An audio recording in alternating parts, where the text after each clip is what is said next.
Hello and welcome to the March 2022 systems demo of Ulterior Realms. If it were made into a full game, Ulterior Realms would be an MMORPG with hotkey-based combat in the vein of World of Warcraft, but with the USP of having an extremely in-depth character progression due to the classless skill system. For now though, I've just implemented the core mechanics, those being the hotkey combat, the classless skill system, and a basic version of the stats and gear system as well. Here you can see me open up the skill tree menu, allowing us to see each of the different skill trees.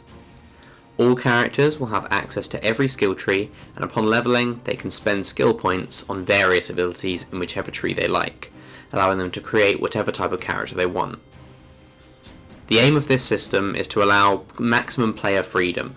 Ideally, a player will be able to come into the game with whatever fantasy character they could want to create and be able to put that character together as they level up. There are near limitless options. You could put all of your points into the fighter tree and be a big tough action hero.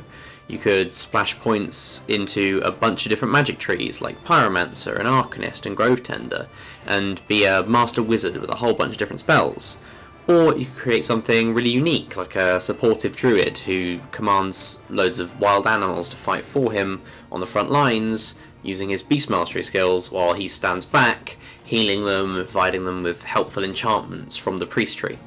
That's not to say that every different combination of skills will be a viable strategy in every aspect of the game though. Any given build will have its strengths and weaknesses, and some skills won't have much synergy together, and so combining them will result in a suboptimal build. But we want to give players that option anyway, to allow them to play however they wish.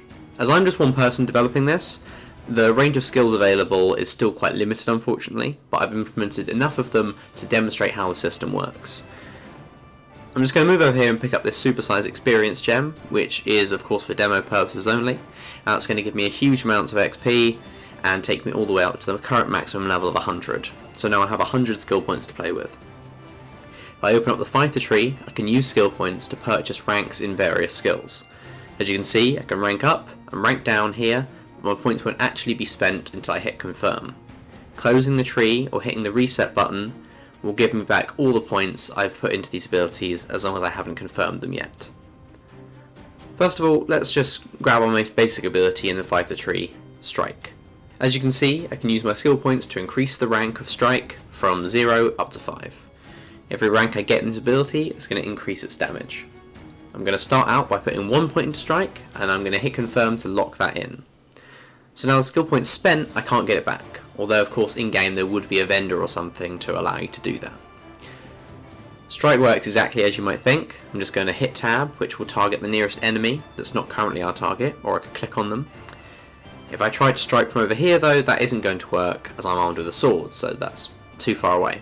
However, if I walk over to this enemy here who looks suspiciously like me, and then hit strike, I'll hit him for a nice little chunk of damage and spend a chunk of my energy. Obviously you can't see how much damage I'm doing just now, don't have enemy health bars going on, but I can target myself with this because friendly fire is still active at the moment, and demonstrate that it is in fact doing damage. Using that ability, as I said, consumed energy. Energy is a pretty limited resource, but it regenerates quite quickly. Most skills in this game work on the energy system rather than on cooldowns, as it makes more sense in-universe and it forces players to make smart decisions about managing their energy and spending it on the right things at the right time, rather than just using all their skills as soon as each of them comes off cooldown.